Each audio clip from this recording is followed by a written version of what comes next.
Olá, eu sou a Candice Falcão, assessora técnica do Conasems, e o Estação SUS dessa semana é para falar das tecnologias de controle das arboviroses. Comigo aqui no estúdio estão Aline Rapelo, consultora técnica da Coordenação Geral de Vigilância de Arbovirose do Ministério da Saúde, e Cristiane Pantaleão, secretária municipal de saúde de Ivaiporã, Paraná, e diretora financeira do Conasems. Sejam muito bem-vindas, Aline e Cristiane, a esse nosso bate-papo sobre essas novas tecnologias. A gente sabe que o documento vigente, que norteia o trabalho de controle das arboviroses, é de 2009. E de lá para cá tivemos mudanças climáticas, demográficas, processo de urbanização também, além da adaptação do vetor, que está cada vez mais adaptado às condições ambientais e mudança do cenário epidemiológico. Mas, por outro lado, nós também tivemos a produção de muita informação, e conhecimento, novas tecnologias vieram, então ficou cada vez mais clara a necessidade de buscarmos ações mais eficientes para controlar essas arboviroses. E é esse o tema que nós vamos abordar aqui nessa Estação SUS de hoje. Então, eu gostaria de saber que vocês falassem um pouco sobre a atualização das diretrizes nacionais de prevenção e controle das arboviroses, especificamente no eixo de controle vetorial, ela será publicada em breve, certo? Certo. Primeiramente, obrigada pelo convite. É um prazer estar aqui com vocês nesse bate-papo. Sobre a publicação das novas diretrizes, sim, muito oportunamente, eu acho que o documento vem no cenário de 2025 desse ano para trazer uma nova perspectiva de trabalho sobre o controle das arboviroses no campo. Então, esse ano a gente já vai ter uma nova forma, um novo modus operandi de trabalho no controle das arboviroses. Eu acho até importante dizer, que apesar da gente saber que estamos em fase de atualização do documento, que nos ajuda a nos direcionar, o nosso trabalho, eu como secretária de saúde de Ivaiporã, que também sempre me baseei em documentos como esse para organizar o processo de trabalho, mas mais importante de tudo é a gente conhecer os problemas que a gente tem no nosso território. Por isso que esse programa é tão importante, que a gente está fazendo um especial aí de controle da dengue logo no mês de janeiro, para a gente já começar com força total nesse trabalho que hoje está sendo dos principais problemas do município, não só de saúde, mas problemas porque todos precisam estar juntos no controle da dengue, todos os setores, não é só da saúde, mas é por isso que a gente está fazendo especial. Então, mesmo sabendo que nós estamos em fase de atualização desse documento, é importante conhecer, onde mais a gente está tendo a presença de água parada, quais são os locais mais comuns por bairro. O agente comunitário e o agente de endemias, os dois têm que conhecer plenamente os problemas do território, os determinantes e condicionantes, se tem muito acumulador de lixo, se tem bueiros entupidos, se tem piscinas que geralmente os donos de piscina não cuidam, Então, mesmo sabendo que a gente tem diretrizes sendo atualizadas para nos dar um norte no trabalho, mas mais importante que isso é a gente conhecer os problemas que a gente tem no território. Então, os gestores e trabalhadores que estão entrando agora no município, parem e primeiro conheçam os principais problemas relacionados à arbovirose no seu município. Isso, de fato, é realmente muito importante, que vocês tenham essa atenção. Inclusive, nós temos à disposição de toda a equipe um curso que está à disposição no site do Conasems, que é o projeto Aedes na Mira. A gente realizou esse projeto e a gente fez um curso voltado para gestores, profissionais de nível médio e profissionais de nível superior. Então, são 3 cursos em que a gente aborda essas diversas vertentes do controle de arboviroses, mas também da situação epidemiológica, de diversos temas que podem auxiliar e muito nesse período aí que a gente está de controle mesmo, para que a epidemia não se alastre e para que a gente consiga controlar as arboviroses nos territórios municipais. E a gente sabe também que algumas tecnologias que vêm para auxiliar nesse controle, elas geram bastante expectativa e também um pouco de curiosidade com relação à forma como elas são desenvolvidas e como elas são aplicadas no município, principalmente aí por parte dos profissionais de saúde. Então, eu gostaria que vocês abordassem um pouco sobre essas novas tecnologias, A gente sabe que tem aí a técnica do inseto estéreo, a gente tem a Wolbachia. Gostaria de saber quais são as tecnologias que são mais difundidas no Brasil atualmente? Certo. Ainda só me veio à mente agora em relação às diretrizes, são muitos anos trabalhando da mesma forma, né? Considerando o território como uma área homogênea, igual em todo o Brasil. E a gente sabe que o Brasil nunca, né, foi e nunca será um país homogêneo, nem em termos de população, nem geograficamente falando, nem em termos climáticos.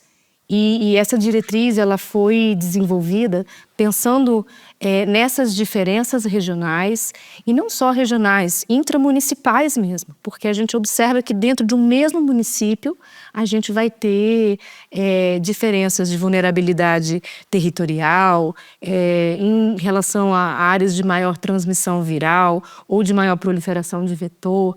E como foi dito muito bem pela Cris, é muito importante a gente ter o mapeamento desse território, a gente conhecer, eu sempre falo, com uma palma na nossa mão, né, para poder direcionar as novas tecnologias que foram pesquisas um dia. Né? Essas tecnologias, desde 2016, já surgiram no cenário de tecnologias promissoras para um dia se tornarem políticas públicas.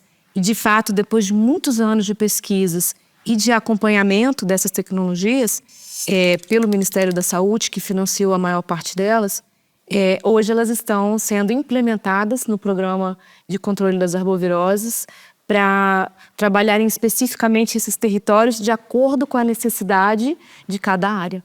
E aí que a gente poderia listar essas tecnologias. Apesar da gente falar que estratificação de risco é um método, mas ele vai ser implementado como uma nova tecnologia, uma nova forma de se enxergar o território. Então, a estratificação de risco epidemiológico, o monitoramento por ovitrampas, a borrifação residual intradomiciliar, as estações disseminadoras de larvicida, o método Wolbachia e a técnica do inseto estéreo por irradiação são consideradas novas tecnologias que vão agregar as diretrizes. Muito bem, Aline. Essas tecnologias, elas podem ser aplicadas em qualquer território? Sim e não. A princípio, o que a gente precisa é começar com a estratificação de risco, para se conhecer o território e saber, dentro desse menu de novas tecnologias, qual é aquela que vai atender melhor a necessidade que aquele território tem.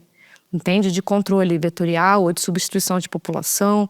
Então, eu diria que a estratificação de risco epidemiológico, a implementação de ovitrampas, são tecnologias que todos os municípios podem implementar, assim que se apropriarem desses conceitos.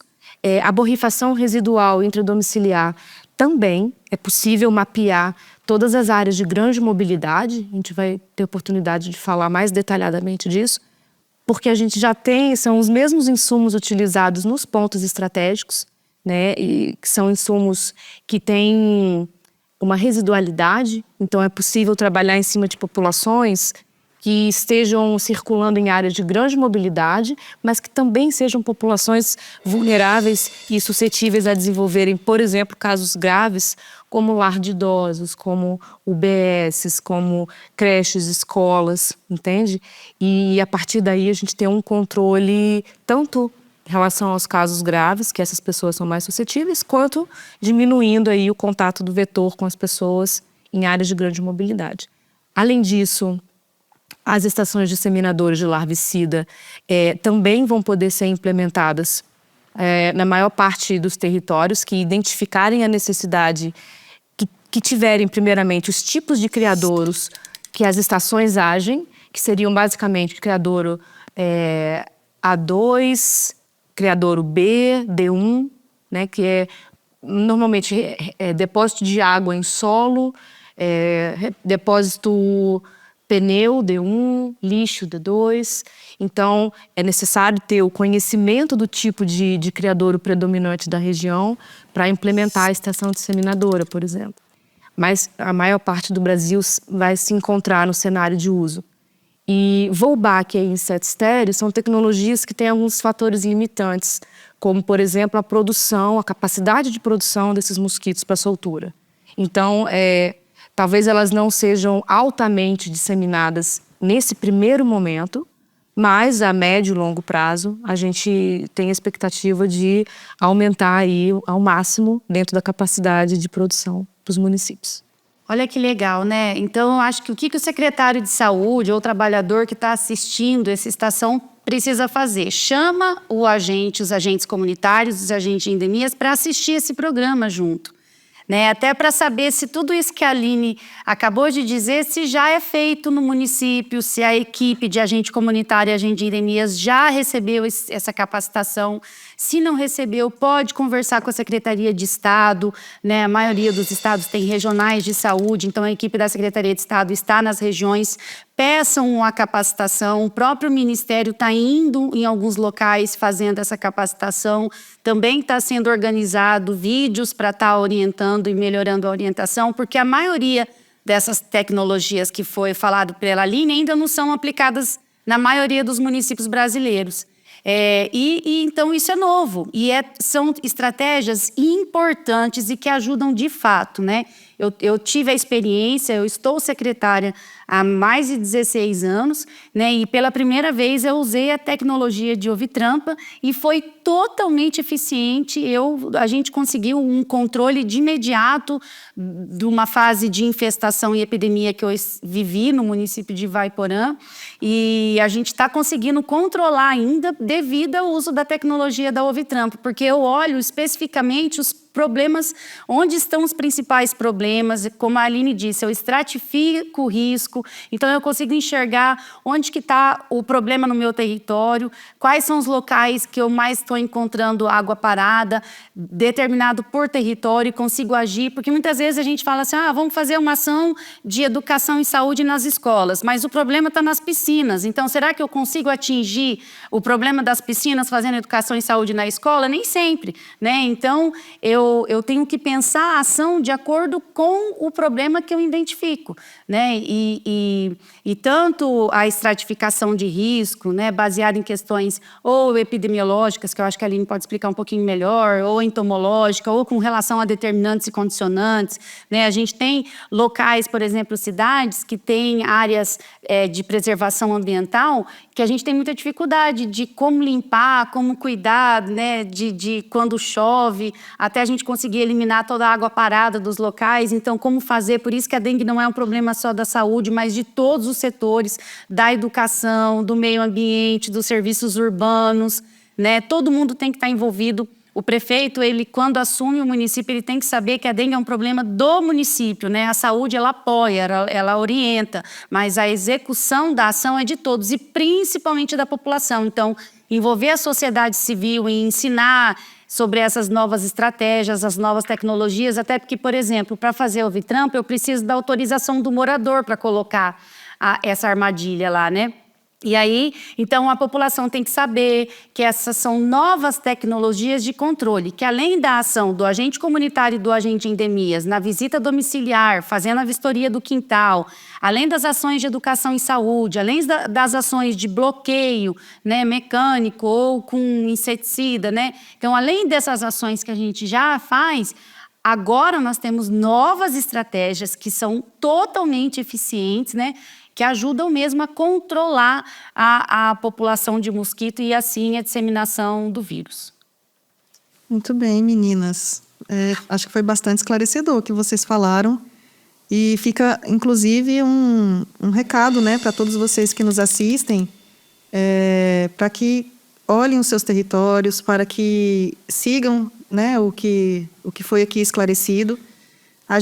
O Conazems, ele tem um material muito amplo sobre essa temática, inclusive eu acabei de falar do projeto Aedes na Mira, mas a gente também tem outros cursos à disposição. A gente tem o curso de arboviroses, que foi também reformulado e lançado no canal do projeto. E a gente tem o curso Mais Saúde com a Gente, onde a gente tem aulas também específicas sobre controle de arboviroses e que a gente convida vocês para que assistam, para que chamem seus colegas para assistir, e gestores municipais estimulem, né, que os profissionais de saúde assistam esses cursos, porque eles são muito importantes e didáticos e podem auxiliar muito nessa prevenção, nesse controle das arboviroses. E aí, a gente falando de todas essas tecnologias, né, que vocês citaram aqui, Quais delas estão sendo, nesse momento, incorporadas pelo Ministério junto aos municípios? Certo. O Ministério tem fomentado e trabalhado bem de perto com a estratificação de risco intramunicipal, pensando em indicadores epidemiológicos, e com a implementação do monitoramento entomológico por ouvitrampas. Porque a partir dessas duas tecnologias vai ser possível entender melhor o território para definir o uso das demais tecnologias disponíveis. Apesar de que, uma vez estabelecido o mapa, né, de risco caracterizado, a gente já vai identificar as áreas de grande mobilidade. Então, a princípio, a curto prazo, estratificar risco epidemiológico, definir uma malha de ouvitrampas para a implementação do monitoramento entomológico mais a longo prazo, né? E trabalhar a borrifação residual intradomiciliar em áreas de grande mobilidade já vai mudar a rotina um pouco do que tem sido feito tradicionalmente, né? Direcionar as visitas casa a casa, por exemplo, para as áreas consideradas quentes, em termos de transmissão viral, né, que é a estratificação de risco epidemiológico, ele traz para a gente o que a gente chama de hotspot, que são pontos quentes, onde os casos estão concentrados e a partir desses casos, obviamente, aumenta o risco de vetores ali próximos a esses casos aumentarem a transmissão para outras pessoas. Então, aumentar e dar ênfase nas atividades de controle dos hotspots ajuda, por exemplo, a direcionar recursos humanos para as áreas onde, de fato, eles vão ser muito mais demandados. E o monitoramento por ouvitrampas já vai ajudar a direcionar o trabalho nas áreas consideradas frias, isso é, que não são aquelas áreas de grande concentração de casos, mas que não podem ficar negligenciadas, que precisam ter, né, o alarme ali do monitoramento por ouvitrampa, mostrando que o vetor está ali sendo um risco, por exemplo, e que aquelas proximidades, aqueles raios ao redor daquelas ouvitrampas devem ser trabalhados pelas equipes. Isso ajuda a otimizar o tempo dos agentes e a quantidade mesmo de agentes, né? Esse novo planejamento do gestor na área, pensando nessa estratégia, já é uma mudança de trabalho, de forma de trabalho. E aí, com o tempo, implementar a BRI e implementar a estação disseminadora. Na verdade, todas estão sendo implementadas hoje no Brasil. A gente tem municípios já fazendo BRI, a gente tem 6 municípios implementando Wolbachia. A gente tem 2 áreas indígenas que vão começar a implementar a técnica de set estéreo. E a gente tem mais de 200 municípios mais estratificados e com implementação de malhas de ouvitrampa para monitoramento. E a ideia é expandir ao máximo. Então, Aline, nesse caso, que é interessante até todos os secretários saberem, a gente já tem o trabalho de rotina, né, dos agentes comunitários, dos agentes de endemias, no controle da dengue, mas essas novas estratégias. Então, a estratégia que você disse de estratificação de risco, 100% dos municípios podem e devem fazer, né? Então, explica melhor um pouco o que é essa estratificação de risco, né, entomológica, epidemiológica, até para a gente entender. E além da estratificação de risco, a questão da ouvitrampas e essas outras que você já falou. Então, mesmo que o município use a Wolbachia, porque você falou que são 6 municípios, né, então são poucos. Eu acredito que né, a gente sabe que tem ainda uma fabricação limitada, que o Ministério da Saúde vem ampliando isso e é a nossa expectativa, mas mesmo que use a Wolbachia, não pode deixar de usar a estratificação de risco, as ouvitrampas, né? Então, tem que ser usado, e fora as outras ações dos agentes comunitários e agentes de endemias. Então, olha que legal, as ações dos agentes comunitários, dos agentes de endemias, elas são permanentes. Então, quer dizer que o trabalho dos agentes comunitários de saúde, dos agentes de endemias, de orientação intra e peridomiciliar, né, do controle do mosquito, eles são permanentes, eles são, né, vão durar sempre. E, além disso, ainda introduzir o uso dessas novas tecnologias, né, Aline? Se você puder explicar melhor como é que funciona esse negócio de estratificação de risco e como a gente linka essas novas tecnologias com o trabalho que já é realizado no território? Sim. Em relação à estratificação de risco, um conceito muito importante que a gente tem que ter é que é possível estratificar diversos tipos de risco diferentes. Quando eu falo estratificação de risco, pontos quentes, eu estou falando mais da estratificação de risco utilizando indicadores epidemiológicos. Isso é, aonde estão os casos prováveis identificados naquele município. É possível já referenciar esses casos e saber no meu mapa intramunicipal aonde que estão esses casos. Essa é a estratificação de risco epidemiológica. A entomológica, ela já é feita a partir do monitoramento entomológico, seja por ovitrampas, ou seja utilizando lira, ou outras formas de controle de monitoramento entomológico por adultos, até mesmo larvas. De modo que você consegue identificar o comportamento do seu vetor naquele território. E a partir daí, então, a gente define, a partir seja da disponibilidade do método ou da necessidade da localidade, qual tecnologia vai complementar o meu trabalho de campo. No caso da Wolbachia, que eu acho que todo mundo tem falado bastante hoje em dia, além desses 6 municípios que implementam como política pública já a Wolbachia, isso é, tem contrapartida municipal, não é mais um projeto de pesquisa, de fato existem ainda outros 5 municípios que trabalharam no âmbito da pesquisa e que foram os responsáveis pelas evidências científicas que embasaram, então, que essa tecnologia fosse apropriada pelo país, né? A Wolbachia, ela se trata de uma bactéria presente em mais de 60% dos insetos no mundo, mas que pesquisadores perceberam que o Aedes aegypti não tinha a Wolbachia. E com a presença da Wolbachia, foi possível comprovar que o mosquito, ele perde a capacidade de transmissão do vírus durante um repasto sanguíneo. Isso é, o mosquito que tem a bactéria, que é uma bactéria intracelular, que não causa dano ao mosquito, ela é totalmente sinérgica. O mosquito que tem a presença dessa bactéria, além de repassar para as próximas gerações, quando ele se infecta com sangue, né, que tem o vírus de dengue, qualquer sorotipo, chikungunya e zika também, ele perde a capacidade de transmissão desse vírus para uma próxima pessoa.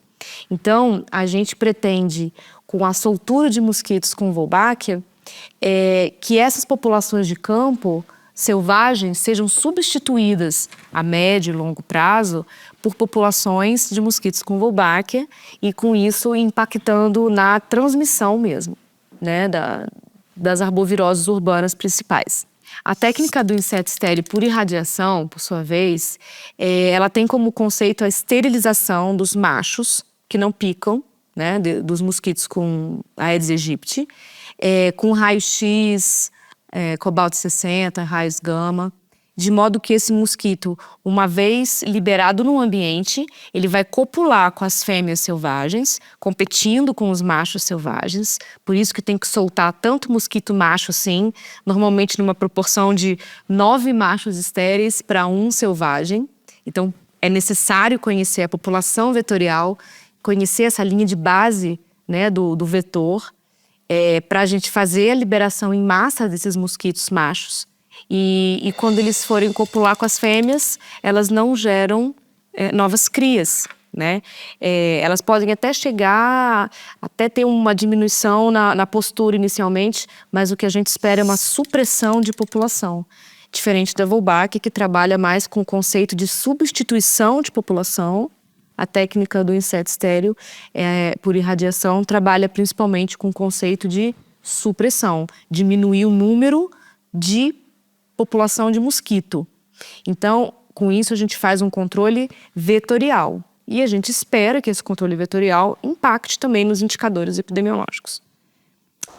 A técnica da borrifação residual intradomiciliar, né, carinhosamente chamada de BRI, é uma técnica de borrifação nas paredes das áreas de grande mobilidade. Apesar do nome ser intradomiciliar, De fato, em outros agravos, como nas leishmanioses e na malária, por exemplo, os agentes já conhecem bem essa tecnologia e trabalham nas paredes dos domicílios, né, das áreas onde esses casos são notificados. Porém, nas arboviroses, a ideia é trabalhar em áreas de grande mobilidade de pessoas, para alcançar um maior número de pessoas beneficiadas por essa proteção que o inseticida adulticida residual vai fornecer ao longo de 4, 5 meses, principalmente usado antes do início da sazonalidade. A gente identifica as áreas no mapa onde estão essas áreas de grande mobilidade e já previne, entende? A melhor palavra, eu acho que é essa, é prevenção. É melhor prevenir do que remediar, né? E prevenir, então, que as pessoas com maior susceptibilidade de terem casos graves ou grandes áreas de mobilidade tenham contato com esses vetores, porque eles vão pousar nas paredes, vão entrar em contato com o inseticida residual e vão morrer durante um grande período, 4 meses, 5 meses de residualidade. E aí, se planejando a aplicação desses inseticidas no calendário antes do período sazonal da região específica, é possível também minimizar os indicadores epidemiológicos, tanto em relação ao número de casos, quanto em relação à gravidade dos casos. É o que a gente espera. Em relação às estações disseminadoras de larvicida, essa tecnologia se trata de um balde preto, como uma ovitrampa, por exemplo, onde é colocado um pozinho, que na verdade é um larvicida, um inseticida que mata, né, a fase larvária, não deixa a larva se desenvolver até a fase adulta do mosquito.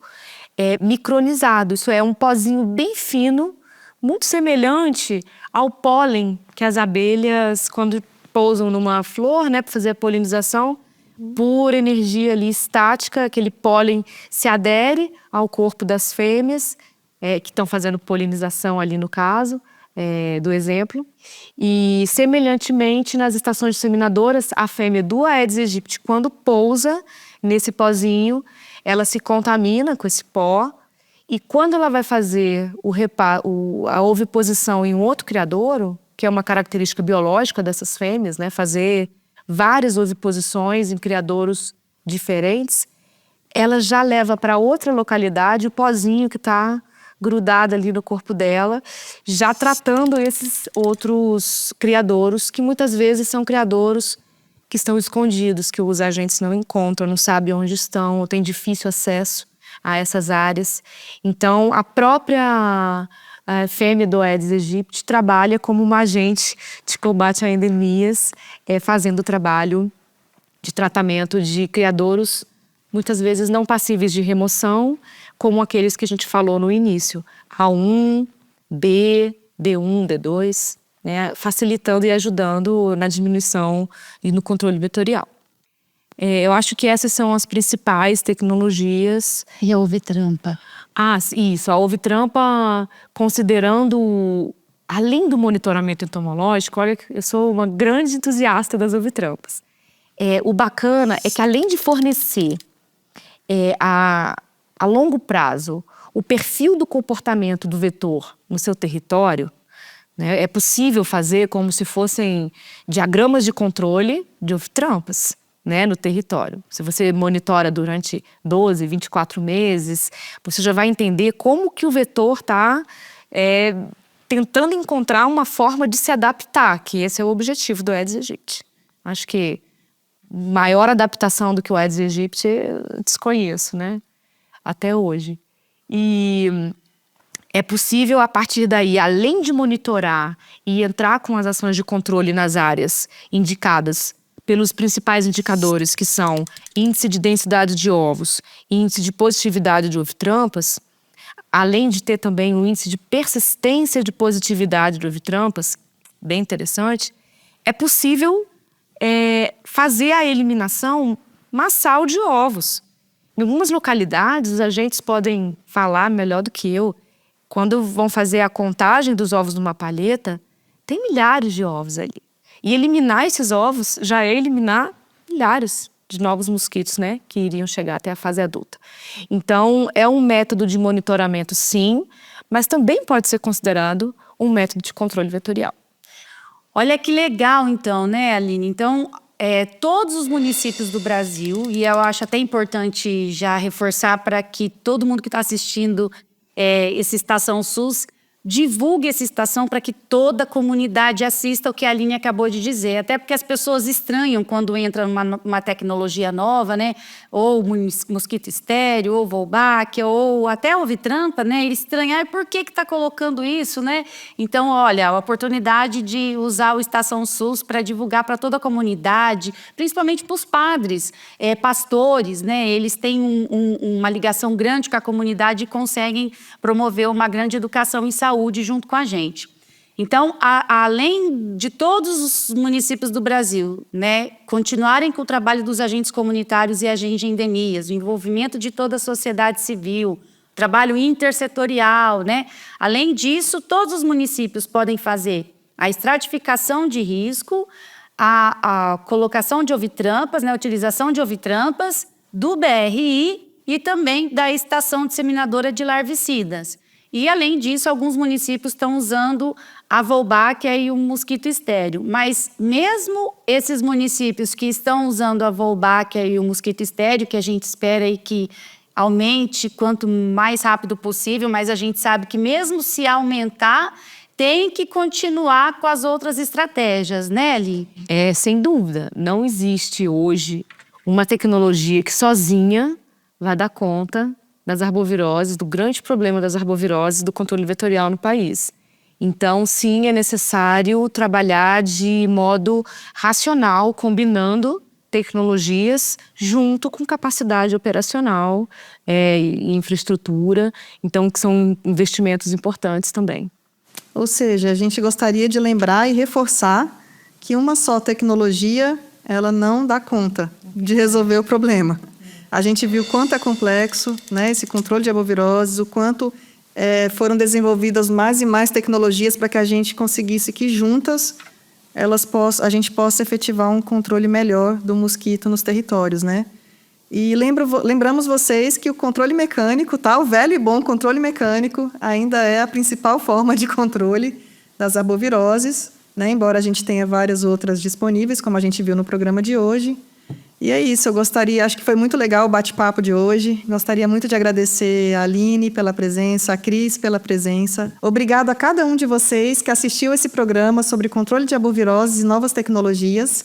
Esse foi o nosso Estação SUS de hoje. Assista a esse programa no canal Mais Conasems e em youtube.com/canal Conasems. Obrigada.